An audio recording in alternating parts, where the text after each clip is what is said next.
नमस्कार दर्शकों, न्यूज़ प्रभात देखने वाले सभी दर्शकों का फिर से एक बार स्वागत है।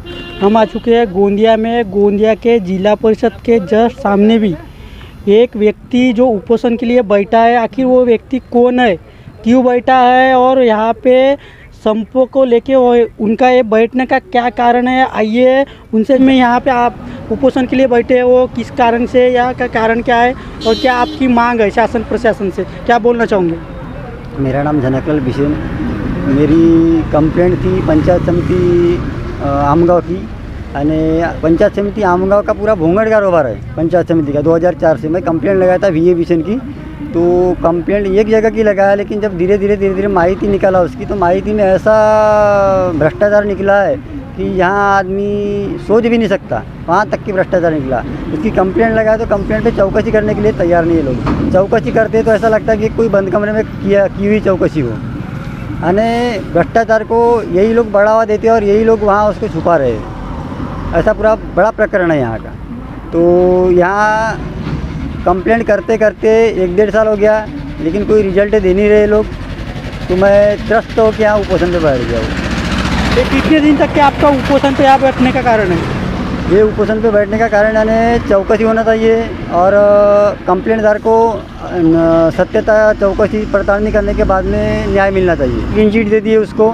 दूसरे चौकसी अहवाल में उसको 10% दोषी दिए गया है। जैसे मेरे पास में जो पुरावे है वहाँ से मात्र उन्होंने 10% चौकसी करके छोड़ दिए, बाकी 90% चौकसी उसको प्रलंबित करके रखी हुई है। आपने जो माध्यम है किस प्रकार से उनसे माहिती मंगवाए थे, इनकी थोड़ी सी विशेषता में जानकारी दीजिए। जिला परिषद प्राथमिक शाला सरकार टोला, वहाँ वीए बिसेन 238 दिन गैर हाजिर है अवैध रीत्या। वहाँ के हेडमास्टर ने सिरा मार के दिया हाजिरी पट पे। उसके बाद में उसने 3 से 4 महीना जहाँ हेडमास्टर एब्सेंट लिखता है, गैर हाजिर लिखता है, वहाँ उसने जबरान साइन मारा हुआ है। आज तक कि उसका कोई भी मेडिकल या अर्जित रजा, आजारी रजा, कोई भी उसकी सेवा पुष्टि की मैं नोंद नहीं है 2004 से लेकर 2022 तक की। वैसा उसको शैक्षणिक कार्य के लिए अनुभव नहीं रहने से वो एक बार निलंबित हो चुका है वो आदमी। तो जो आदमी को शैक्षणिक कार्य का अनुभव नहीं है वो आदमी को डेपोटेशन पे 2-2 साल दूसरे स्कूल में रखते, क्योंकि उसका जो भी है प्रकरण पहले स्कूल में तो ज्वाइन होने के बाद में जा नहीं रहा है वो, तो दूसरे स्कूल में सीटिंग करके उसको भेजा जाता है और 2-2 साल तक के डेपोटेशन पे रखा जाता है। तो डेपोटेशन पे रखा गया, जामखारी में भी 2 साल तक के और कट्टीपार में रखा गया 2 साल तक के। आपको क्या लगता है यहाँ पे दोषी कौन कौन लग रहे हैं आपके साथ? यहाँ 2004 से मुख्याध्यापक, गट शिक्षण अधिकारी, केंद्र प्रमुख, ये सभी की चौकसी होना चाहिए। यहाँ तो सभी मेरे को कागज़ के हिसाब से सभी लोग दोषी है। उसको अभय देने का काम किए, बचाने का काम किए और इधर उधर भगा के उसकी प्रेजेंटी लगा के आज तक के पेमेंट निकालने का काम किए। और उसके हाजिरी रजिस्टर पे साइन भी बराबर नहीं है। एक छोटा बच्चा भी अच्छे ढंग से साइन मारता है, एक शिक्षक को साइन मारने का यानी साइन में तफावत है उसके। आपको क्या लगता है यहाँ पे जो कारणीभूत है वो किसकी गलती से हो रहा है? ये शिक्षण विभाग के भोंगड़ कारोबार, शिक्षण अधिकारी जो भी गट शिक्षण अधिकारी था उस समय में केंद्र प्रमुख था, इनके सहकार्य से पूरा काम हुआ है। आप जो माहिती मंगवा रहे हो कितने साल से मंगवा रहे हो? मैं 2004 से लेके उसकी माहिती मंगवाया हूँ। 2004 से लेके मेरे पास में लीगल प्रूफ है। वो एक ही दिन एक ही समय कोर्ट में भी हाजिर है और स्कूल में भी हाजिर है। ऐसा होता है क्या? पहले माहिती दिया मैडम ने बनगाव के की यानी 2018 पासून ते 2031 मार्च 2022 त्यांना कोणत्याच प्रकारची आजारी रजा, अर्जित रजा या किरकोळ रजा घेतलेली नाही असा मला लेटर दिला लेखी। आणि ज्यावेळेस चौकशी होते त्यावेळेस म्हणतात की 11 ऑगस्ट 2021ला त्यांनी अर्ध्या दिवसाची सुट्टी घेतली होती, अहवालामध्ये लिहिलेलं आहे। आणि त्यांना घरना फोन आला की उपविभागीय अधिकारी तिरोडा यांच्याकडे पेशीवर जाण्याकरिता फोन आला म्हणून। तर त्यांच्या मोबाईल नंबरची त्या दिवशी लोकेशन, कॉल डिटेल आणि पूर्ण प्रकरणाची चौकशी त्वरित झाल्या पाहिजे। आणि त्यांच्या साईनमध्ये तफावत असल्यामुळे 2015 पासून त्यांना अर्धांग वायूचा प्रॉब्लेम झाला होता त्यांनी सांगितलेलं आहे।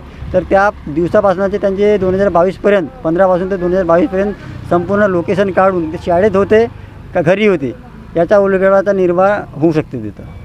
आपको क्या लगता है यहाँ पे बैठे हुए कितने दिन तक के आपका बैठने का निर्णय है और कब तक के बैठोगे, आपकी समस्या निवारण होंगी या नहीं होंगी, इसके लिए आप क्या कहना चाहोगे? जब तक कि हमको स्पॉट चौकसी नहीं देते तब तक कि यहाँ से हम हिलेंगे नहीं और अपने वेलफेयर ग्रुप की तरफ से हम जन आंदोलन करेंगे। हमको रिजल्ट नहीं मिला तो पूरे जिले में।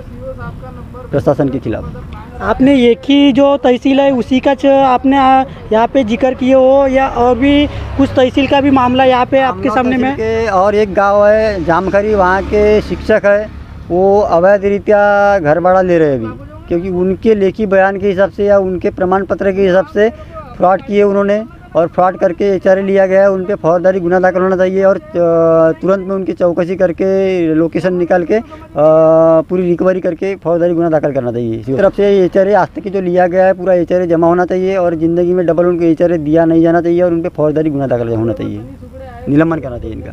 देख सकते हो दर्शकों, इतने साल के माहिती मंगाने के बावजूद भी इनको माहिती नहीं मिली और जो भी मिली है तो कुछ ऐसी गुमराह करने वाली माहिती इनको मिली है। अब जानना यह है कि इनको न्याय मिल पा रहा है क्या नहीं, शासन प्रशासन इसकी दखल लेती है या नहीं, इसके तरफ पूरी जनता का ध्यान बटा रहेगा। इसी तरह की खबर देखने के लिए न्यूज़ प्रभात मीडिया को लाइक कीजिए, सब्सक्राइब कीजिए और बेल आइकन प्रेस कीजिए। न्यूज़ प्रभात से सरोज कावड़े।